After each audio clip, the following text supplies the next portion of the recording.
Sans healthy വിസ്കിലേക്ക് എല്ലാവർക്കും വീണ്ടും സ്വാഗതം. ഞാൻ ചാനൽ സ്റ്റാർട്ട് ചെയ്ത് ഇന്നേക്ക് ഒരു 5 വീഡിയോസ് ഇട്ട് കഴിഞ്ഞു. അപ്പം ഇതുവരെ എല്ലാവരും സപ്പോർട്ട് ചെയ്തതിന് ഒത്തിരി താങ്ക്സ് ഉണ്ട്. അപ്പോൾ ഇതുപോലെ എല്ലാവരുടെയും സപ്പോർട്ട് മുന്നോട്ട് പ്രതീക്ഷിക്കുന്നു.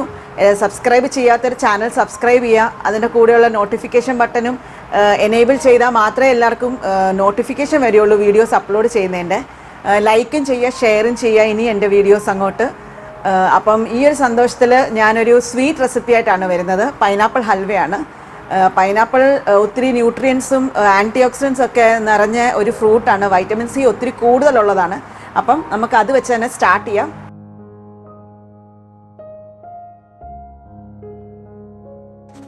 ഞാനിപ്പോൾ ഹൽവയ്ക്ക് വേണ്ടി എടുത്തിരിക്കുന്ന പൈനാപ്പിൾ 2 എണ്ണമാണ്. അതിലൊന്ന് പച്ചയും ഒന്ന് പഴുത്തതും എടുത്തിട്ടുണ്ട്. അതിൽ പഴുത്തത് ഞാൻ കുറച്ച് പീസാക്കി വെച്ചു. ബാക്കി ഞാൻ മൊത്തം അങ്ങ് അരച്ചെടുത്തിട്ടുണ്ട്. ഒരു ബൗൾ അരച്ചതുമുണ്ട്. പിന്നെ നെയ്യ് വേണം, മൈദ വേണം, പഞ്ചസാര വേണം, നട്ട്സ് വേണം, കുറച്ച് ഏലക്കായ വേണം, കുറച്ച് ഞാൻ സായ്ത എടുത്തിട്ടുണ്ട്, കുങ്കുമപ്പൂ. ഇനി നമുക്കൊരു അടി കട്ടിയുള്ളൊരു പാൻ എടുത്ത് വെച്ച് കുറച്ച് നെയ്യിട്ട് കൊടുക്കാം. തീ എപ്പോഴും ലോ ഇല്ലെങ്കിൽ മീഡിയം ഫ്ലെയിം ആയിരിക്കാൻ സൂക്ഷിക്കുക.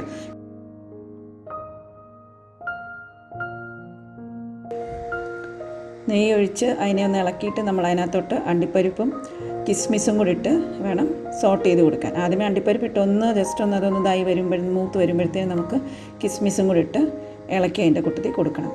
ശേഷം നമുക്ക് അരിഞ്ഞ് വെച്ചിരിക്കുന്ന പൈനാപ്പിളിൻ്റെ കഷ്ണങ്ങൾ, പീസസ്, അത് നമുക്ക് ഇതിനകത്തോട്ട് ഇട്ട് കൊടുക്കണം. അപ്പം പൈനാപ്പിളിൻ്റെ പീസ് എടുക്കുന്ന സമയത്ത് പൈനാപ്പിളിനകത്തു നിന്നുള്ള ആ വെള്ളം, ആ മധുരത്തിൻ്റെ വെള്ളമൊന്നും പോവാതിരിക്കാൻ സൂക്ഷിക്കുക. അതും കൂടി ഇതിനകത്ത് ഇട്ടുവാണെങ്കിൽ ആ വെള്ളത്തിൽ കിടന്ന് ഈ പൈനാപ്പിളിൻ്റെ പീസുകളെല്ലാം ഒന്ന് വെന്തോളും. അപ്പോൾ ആ മധുരവും കിട്ടും, അതിൻ്റെ രുചി പോത്തുമില്ല. എന്നിട്ട് ഇത് നമുക്ക് എല്ലാം യോജിപ്പിച്ച് ഒരു 10-12 മിനിറ്റത്തേക്ക് നമുക്കൊന്ന് അടച്ച് വെക്കണം. ആ പൈനാപ്പിളിൻ്റെ പീസ് ആയതുകൊണ്ട് അതൊന്ന് വെന്ത് കിട്ടാൻ വേണ്ടിയാണ് നമ്മൾ അടച്ച് വെക്കുന്നത് ഒരു 10-12 മിനിറ്റ്. നമ്മൾ ഓപ്പൺ ചെയ്തിട്ട് നല്ലോണം ഒന്ന് ഇളക്കി സോട്ട് ചെയ്ത് നമുക്ക് കൊടുക്കുക. എന്നിട്ട് അത് നല്ലോണം വെന്ത് കഴിഞ്ഞ് കഴിയുമ്പോഴത്തേക്കും നമുക്ക് അതിനകത്തോട്ട് അരച്ച് വെച്ചിരിക്കുന്ന പൈനാപ്പിളിൻ്റെ അരപ്പും കൂടെ അതൊന്നും കൂടെ ചേർത്ത് കൊടുക്കുക. ഇതിനകത്തോട്ട് മിക്സ് ചെയ്ത് കൊടുക്കുക. എന്നിട്ട് അത് ഒഴിച്ച് എല്ലാം കൂടെ നല്ലോണം ഒന്ന് മിക്സ് ചെയ്ത് ഇളക്കിക്കൊണ്ടിരിക്കുക. അടി കരിഞ്ഞു പോകാൻ സൂക്ഷിക്കുക.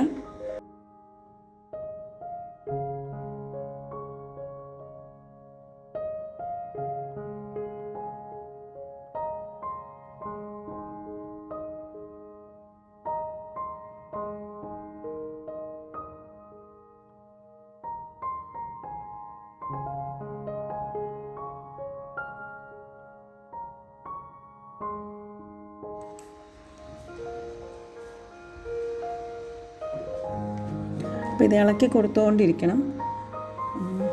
ഇളക്കി കൊടുത്തുകൊണ്ടിരുന്നാൽ അതിനകത്തുള്ള പീസസും എല്ലാം ഇളക്കി കൊടുക്കുന്നതിൻ്റെ കൂട്ടത്തിൽ അതിനകത്തുള്ള പീസും എല്ലാം നമുക്കൊന്ന് ക്രഷ് ചെയ്ത് ഒന്നുകൂടെ ഒന്ന് പ്രസ് ചെയ്ത് അതൊന്ന് ഞെക്കി കൊടുത്തു കഴിഞ്ഞാൽ അതൊന്ന് വെന്തൊന്ന് ഉടഞ്ഞുടഞ്ഞ് കിട്ടിക്കോളും. അപ്പോൾ വേവ് അറിയാൻ പറ്റും നമുക്ക് വെന്തോ ഇല്ലയോ എന്ന്. എന്നിട്ട് ഇത് നല്ലോണം ഇളക്കി ഒന്ന് സെറ്റായി ആ വെള്ളം ഒന്ന് വലിയുന്ന വരെ ഒന്ന് ഇളക്കി കൊടുക്കുക. എന്നിട്ട് നമുക്ക് ഇച്ചിരി നേരം കൂടെ ഒന്ന് അടച്ചു വെക്കാം. ഒരു 5-6 മിനിറ്റത്തേക്കൊന്ന് അടച്ചു വെച്ചേക്കാം.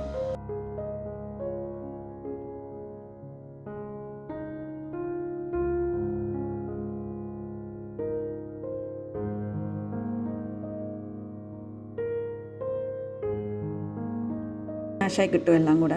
എന്നിട്ട് പിന്നെ ആ വെള്ളം, അതിനകത്തുള്ള വെള്ളം വലിഞ്ഞ് ഡ്രൈ ആവുന്ന പരുവം വരെ നമുക്ക് നല്ലോണം ഇളക്കി കൊടുക്കണം.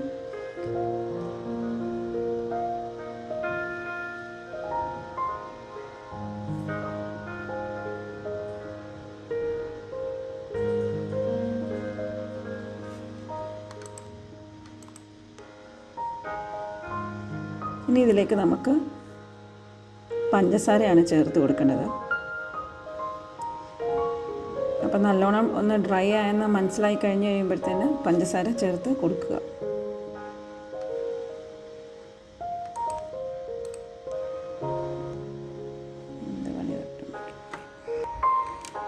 ഇനി ഇതിലേക്ക് നമുക്ക് പഞ്ചസാര ഇട്ട് കൊടുക്കണം.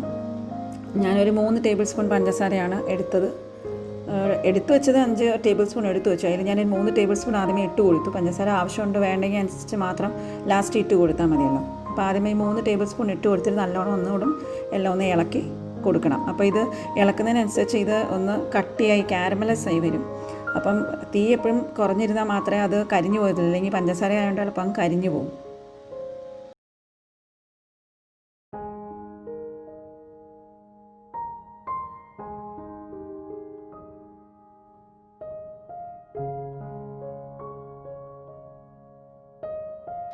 അപ്പോൾ പെതുക്കെ അത് ഇളക്കി എല്ലാം സെറ്റായി കൊടുക്കുക. പഞ്ചസാര നോക്കുക, ആവശ്യമുണ്ടെങ്കിൽ മാത്രം പിന്നെ ആഡ് ചെയ്താൽ മതി. ഞാനൊരു 2 ടേബിൾ സ്പൂണും കൂടെ ഇട്ട് കൊടുത്തായിരുന്നു. എനിക്ക് പഞ്ചസാര നോക്കിയപ്പോൾ ഒരു ഇച്ചിരി കുറവ് തോന്നി, കാരണം എൻ്റെ കിട്ടിയ പൈനാപ്പിളിൽ ഇച്ചിരി പുളിയുള്ളതായിരുന്നു ഒരെണ്ണം നല്ലോണം. അപ്പം അതുകൊണ്ടാണ് എനിക്ക് ഇച്ചിരി കൂടി പഞ്ചസാര ചേർക്കേണ്ടി വന്നത്. പിന്നെ ഹൽവയൊക്കെ ആകുമ്പോൾ ഇച്ചിരി മധുരം വേണമല്ലോ മുന്നോട്ട്, പിന്നെ വേണ്ടാന്ന് വെച്ചാൽ നമുക്കത് അവിടെ അവോയ്ഡ് ചെയ്യാവുന്നതേ ഉള്ളൂ. എന്നിട്ട് പിന്നെ നല്ലോണം ഒന്ന് ഇളക്കി അതിനെ സെറ്റ് ചെയ്ത് കൊടുക്കുക. അപ്പോൾ അതിനനുസരിച്ച് അത് കട്ടിയായി വരും. അതിനകത്തുള്ള പഞ്ചസാരയും വെള്ളവും എല്ലാം കൂടെ ഒന്ന് ഇറങ്ങി വന്ന് നല്ലോണം ഒന്ന് സെറ്റായി കട്ടിയായി വരും. ആ സമയത്ത് നമുക്ക് ഏലക്ക പൊടിച്ചതും ഏലക്ക എടുത്ത് പൊടിച്ച് വെച്ചിട്ട് അതും ഇട്ട് കൊടുക്കുക. അതിൻ്റെ കൂട്ടത്തിൽ ആ എടുത്ത് വെച്ചിരുന്ന കുങ്കുമപ്പൂ ഉണ്ടല്ലോ, അതും കൂടെ ഞാനിട്ട് കൊടുത്തു അതിനകത്തോട്ട്. എൻ്റെ ശരിക്കും കുങ്കുമപ്പൂ അല്ല, അതെനിക്ക് അതിൻ്റെ ഒരു വെറൈറ്റി ഇവിടെ കിട്ടും. അപ്പോൾ അതാണ് ഞാൻ ചേർത്ത് കൊടുത്തത്, ജസ്റ്റ് ഒരു കളർ വരാൻ വേണ്ടി മാത്രം. ഒരു ടേസ്റ്റും ഒരു മണമൊക്കെ കൂടി വരുമല്ലോ, അപ്പം അതിന് വേണ്ടിയാണ് ഞാനത് ഇട്ട് കൊടുത്തത്. അപ്പോൾ അതും കൂടി ഇട്ട് നല്ലോണം ഇളക്കി എല്ലാം ഒന്ന് സെറ്റ് ചെയ്ത് കൊടുക്കുക. അപ്പോൾ നമുക്കിനിയിപ്പം മൈദ ആഡ് ചെയ്ത് കൊടുക്കാം. ഞാൻ 1 ടേബിൾ സ്പൂൺ മൈദ മാത്രമേ ആഡ് ചെയ്തുള്ളൂ. ഇത് കൂടുതലൊന്നും ഇട്ടില്ല, ജസ്റ്റ് ഒന്ന് കോട്ടായി ഒന്ന് സെറ്റായി വരാൻ വേണ്ടി മാത്രം മൈദ ഇട്ടുള്ളൂ. ഗോതമ്പൊടി ഇടേണ്ടവർക്ക് ഗോതമ്പൊടി ഇടാം, കുഴപ്പമൊന്നുമില്ല. ഞാനപ്പോൾ ഇച്ചിരി ഒരു മൈദയാണ് ഇട്ട് കൊടുത്തത്. എന്നിട്ട് നല്ലോണം അത് ഇളക്കി നല്ലോണം കുഴച്ച് ഇളക്കി കൊടുക്കുക. എന്നാലേ അത് സെറ്റായി വരത്തുള്ളൂ. ഇളക്കിക്കൊണ്ടിരിക്കണം, മൈദ ഇട്ടാണ്ട് ഇളക്കിക്കൊണ്ടിരിക്കണം, അല്ലെങ്കിൽ അവിടെ ഇവിടെയൊക്കെ പറ്റിയിരിക്കും. അപ്പോൾ പിന്നെ അതൊരു ഭംഗി കാണില്ല. അപ്പം നല്ലോണം കട്ടിയായിട്ട് ഇളക്കി നമ്മൾ കൊടുത്തുകൊണ്ടിരിക്കണം, മിക്സ് ചെയ്തുകൊണ്ടിരിക്കണം. അപ്പോൾ അത് അതിൻ്റെ അനുസരിച്ച് ഡ്രൈ ആയി അത് ഇതായി വരും. കണ്ടില്ലേ, അത് ആ ഹൽവയുടെ പരുവത്തിലായി വന്നുകൊണ്ടിരിക്കുകയാണ്. അതുപോലെ നല്ലോണം ഇളക്കി കൊടുക്കണം. ഇച്ചിരി സ്ട്രെയിനൊക്കെ എടുത്തൊന്ന് ഇളക്കേണ്ടി വരും. എന്നിട്ട് അതിനകത്തോട് ഇച്ചിരി നെയ്യും കൂടി ഇട്ട് കൊടുക്കുമ്പോൾ അതൊന്ന് ആ നെയ്യുടെ ഒരു ഫ്ലേവറും വരും. ഞാൻ നെയ്യ് ആദ്യമേ ഇച്ചിരി ഇട്ടുള്ളായിരുന്നു, അപ്പോൾ ഞാനൊരു 1/2 ടീസ്പൂൺ കൂടെ നെയ്യ് ഇട്ട് കൊടുത്തു. എന്നിട്ട് നല്ലോണം ഇളക്കി അതിനെല്ലാം ഒന്ന് യോജിപ്പിച്ച് ഒന്ന് സെറ്റാക്കി വെക്കണം. അപ്പോൾ ഏകദേശം ഹൽവ ഒന്ന് റെഡി ആയിട്ടുണ്ട്. അപ്പം നല്ലോണം ഇളക്കി നല്ലോണം ഒന്ന് സെറ്റാക്കി ഒന്ന് വെക്കുക.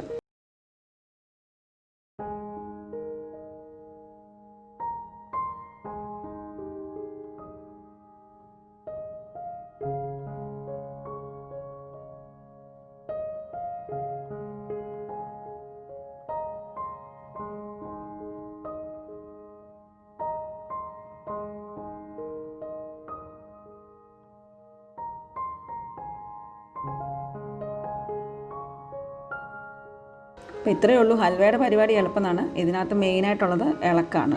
ഈ നല്ലോണം ഇളക്കി അടി തട്ടി ഇളക്കി കൊടുക്കുന്നതാണ് ഹൽവയുടെ മെയിൻ. ഇത് ലാസ്റ്റ് അതിനെ ഒന്ന് സെറ്റ് ചെയ്ത് ഒന്ന് എല്ലാം കൂടെ യോജിപ്പിച്ചൊന്ന് വെക്കുക. എന്നിട്ട് തീ അങ്ങ് ഓഫ് ചെയ്താൽ മതി. ഹൽവയായി റെഡിയായെന്ന് തോന്നിക്കഴിയുമ്പം തീ ഓഫ് ചെയ്തിട്ട് അതിനെല്ലാം നല്ലോണം ഒന്ന് അടുപ്പിച്ച് വെക്കുക. 2 മിനിറ്റത്തേക്കൊന്ന് ജസ്റ്റ് ഒന്ന് വെച്ച് കൊടുത്താൽ മതി. അപ്പോൾ അതൊന്ന് കട്ടിയാവും അവിടെ ഇരുന്നത്.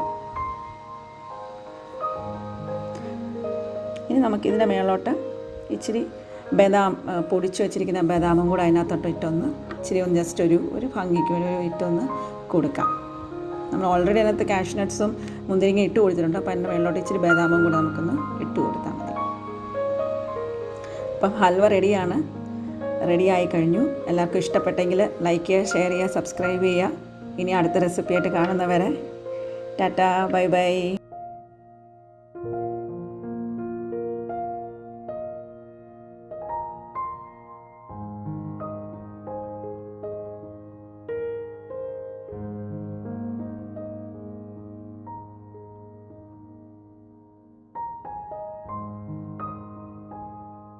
ഇതിൻ്റെ കൂട്ടത്തിൽ ഈ ഹൽവയുടെ കൂട്ടത്തിൽ ഒരു സ്കൂപ്പോ 2 സ്കൂപ്പോ ഐസ്ക്രീമും കൂടി ഇട്ട് അതിൻ്റെ ആ ഐസ്ക്രീമിൻ്റെ കൂടെ എടുത്ത് കഴിക്കുമ്പോൾ ആ ഉള്ളൊരു രുചിയുണ്ടല്ലോ, അത് കഴിച്ച് തന്നെ ഫീൽ ചെയ്യണം നിങ്ങൾ.